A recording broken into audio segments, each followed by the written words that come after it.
வணக்கம். நான் ஒரு 2 வருஷமாக யோகா செஞ்சிட்ருக்கிறேன். இந்த யோகாவோட விளைவை நான் உடம்பு ரீதியாகவும் மன ரீதியாகவும் நான் அனுபவிச்சிருக்கேன். இதோட எஃபெக்ட் பார்த்துட்டிங்கன்னா உண்மையாலுமே ரொம்ப நான் கூலி வேலைக்கு தான் போகிறேன். அந்த கூலி வேலை செய்யும்போது உடம்புல இருக்கிற தொந்தரவுலாம் ஊர்பட்ட தொந்தரவு, தசை பிடிக்கும், இந்த இடத்துல பிடிக்கும், வாயு பிடிக்கும், எல்லாமே க்யூர் பண்ணது இந்த யோகா. இந்த யோகா யதார்த்தமாக நடந்துகிட்ட விஷயம் மட்டும்தான் ஒழிஞ்சு வேறு எதுவுமே ஒரு கம்பல் பண்ணி அந்த மாதிரிலாம் இல்லை. யதார்த்தமாக வந்த கிரவுண்டுக்கு அவர் மாஸ்டர்னு ஒருத்தர் இருந்தார். அவர் செஞ்சிட்ருக்கும்போது நான் பார்த்து இந்த மாதிரி விஷயத்த செய்யலாம் அப்படின்னு ஒரு ஆசை தூண்டுதல் மூலிமா தான் செஞ்சேன். செய்ய செய்ய எனக்கே ரொம்ப பிடிச்சி போன விஷயந்தான் யோகா. இதோட எஃபெக்ட்லாம் வேறு மாதிரி இருக்குது. இது ஏன் நான் சொல்கிறேன்னா, நம்மள நிறைய பேர் டாக்டரை போய் பார்க்குறோம், போய் எவ்வளவோ செலவு பண்ணி தீராத பிரச்சனைலாம் இருக்குது, எவ்வளவோ இருக்குது. எனக்கு தெரிஞ்சு நிறைய பேர் கழுத்தொலியில் அது அவதிப்படுறாங்க. சொன்னால் புரிஞ்சிக்க மாட்டேங்கிறாங்க. இதை நக்கல் நையாண்டி தான் அடிக்கிறாங்க. அதை தவிர்த்துட்டு இதை கற்றுக்கிட்டு நல்லா ஒரு எப்படி சொல்கிறது, நல்லா ஒரு உடலை கட்டுக்கோப்பாக வச்சுக்கிட்டு டாக்டர்கிட்ட போகாமல் நல்லா வச்சுக்கணும்னு என்னோட கருத்து. வேறு ஒன்றும் இல்லை. யோகா எல்லா பிரச்சனையும் கிளியர் ஆகும். எனக்கு ஒரு சில பிரச்சனை கிளியர் ஆனிச்சு. எனக்கு அஜீரண பிரச்சனை வந்துக்கிட்டே இருந்துச்சு. ரொம்ப நாளாக வந்துக்கிட்டே இருந்துச்சு.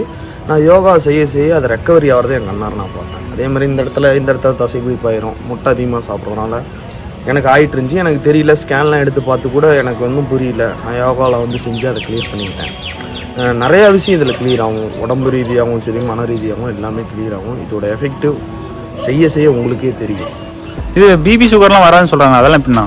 அது செய்ய செய்ய உங்களுக்கே தெரியும், ரெக்கவரி ஆயிரும். நீங்கள் பிபி சுகர் இருக்கிறவங்களும் சரி, எதனாலும் சரி, ரெகுலராக செஞ்சுட்டு இருந்து அதை போய் நீங்கள் டெஸ்ட் எடுத்து பார்த்தீங்கன்னா உங்களுக்கே ரிசல்ட் தெரியும். யோகா செய்கிற டைம் 6லேருந்து 6க்குள்ளே செஞ்சால் போதும். அது கபாலை பற்றி மூச்சு பயிற்சியெல்லாம் செய்யும்போது அந்த தூய்மையான காற்று சுவாசமாக உள்ளே போகும்போது அந்த உள்ளே இருக்கிற பேர் பார்ட்ஸ்லாம் நல்லா ஃப்ரெஷ்ஷாக இருக்கும்.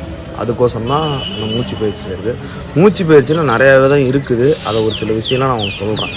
இந்த வேலைக்கு போகிறவங்களாம் எந்த டைம்ல எந்திரிக்க? அவங்களாம் எந்திரிக்க முடியாது, எப்படி சொல்ல வரீங்க அவங்களுக்குலாம்? அவங்க வேலைக்கு போகிற டைம் மேக்ஸிமம் எல்லாமே, நானும் வேலைக்கு தான் போகிறேன். இருந்தாலுமே நம்ம உடம்பை பாதுகாக்கிறதுக்கு ஒரு சில விஷயம் இருக்குல்ல. அந்த டாக்டர் போகிற தவிர்க்கிறதுக்கு, அந்த காசை கொடுக்கறதுக்கு நம்ம இதில் பயிற்சி பண்ணால் நிறைய விஷயம் கற்றுக்கலாம்ல. அதனால சொல்கிறேன். எத்தனை மணிக்கு மேக்ஸிமம் எந்திரிக்கலாம்? ஒரு 6 மணிக்கு எந்திரிக்கலாம்.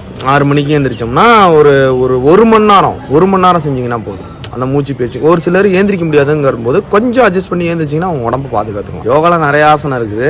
எனக்கு சொல்லிக் கொடுத்த மாஸ்டர் சொல்லிக் கொடுத்தது, நான் கற்றுக்கிட்டதை ஒரு 2-3 ஆசனம் உங்களுக்கு நான் செஞ்சு காட்டுறேன்.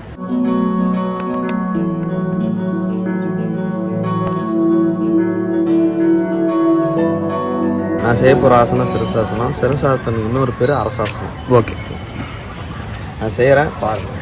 இது முறையான மாஸ்டர் மூலிமா கற்றுக்கிட்டிங்கன்னா இன்னும் ஒரு எஃபெக்டிவாக இருக்கும். இது செஞ்சால் மூளைக்கு போகிற நரம்பெல்லாம் ஆக்டிவாக வேலை செய்யும், ரத்த ஓட்டம் சீராகவும், ஞாபக சக்தி அதிகரிக்கும். இதை செய்கிறேன், பாருங்கள். இது அவங்களே பண்ணலாமா இல்லை மாஸ்டர் மூலிமா கற்றுக்கிட்டு தான் பண்ணணும். இது தனிப்பட்ட முறையில் செய்யக்கூடாது, ஸ்டெப் பை ஸ்டெப்பாக தான் செய்யணும். பாருங்கள், ஸ்டெப் பை ஸ்டெப்.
இப்போ நான் செய்ய போகிற ஆசனம் பேர் மயூராசனம். வாதம், பித்தம், கபம் 3ஐயும் சமநிலைப்படுத்தும். இதை நான் செய்கிறேன், பாருங்கள். இதுக்கு என்னென்ன பெனிஃபிட்ஸ்? இந்த ஆசனம் செய்யும்போது அந்த 3 சமநிலைப்படுத்தினா மேக்ஸிமம் எந்த ஒரு எதையும் வராது. முகப்பொழிவு நல்லா இருக்கும். பிரெயின், மூளை நல்லா வேலை செய்யும். செய்கிறேன், பாருங்கள்.